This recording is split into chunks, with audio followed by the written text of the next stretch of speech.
103 years after the Tulsa Race Massacre, the city of Tulsa, Oklahoma, will now have its first black mayor.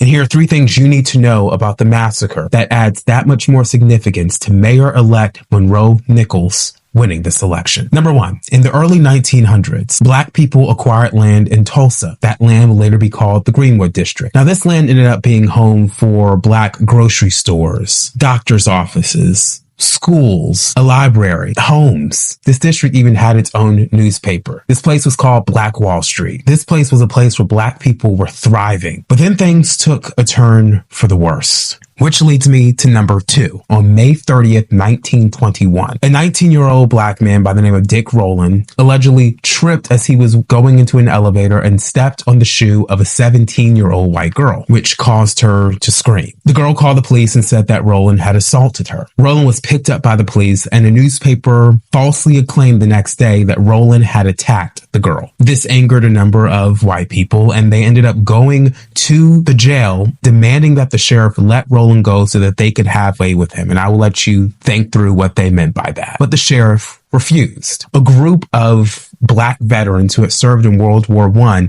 went to the sheriff offering their help to protect Rowland, but the sheriff also refused. One of the men tried to disarm one of the black veterans, and a shot was fired. This paved the way for what happened next. Between May 31st and June 1st, more people were added to that white mob, and they went and destroyed Black Wall Street. They burned down businesses. They destroyed homes. They attacked the black people in that community. More than 800 black people were admitted to the hospital. And in 2001, the Tulsa Reparations Coalition reported that the estimates of those killed was between 75 and 300 people. Reports also confirmed that the city conspired with that mob that destroyed Black Wall Street, with police arming some of the mob members, and deputies were part of that group. Oh, and remember Rowland?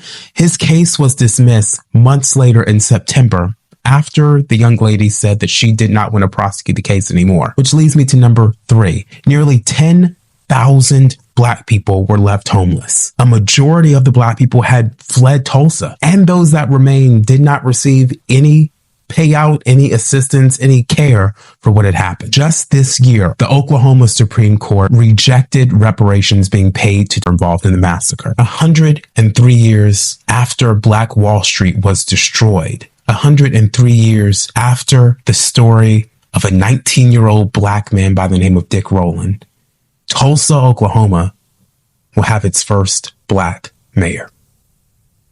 Wow.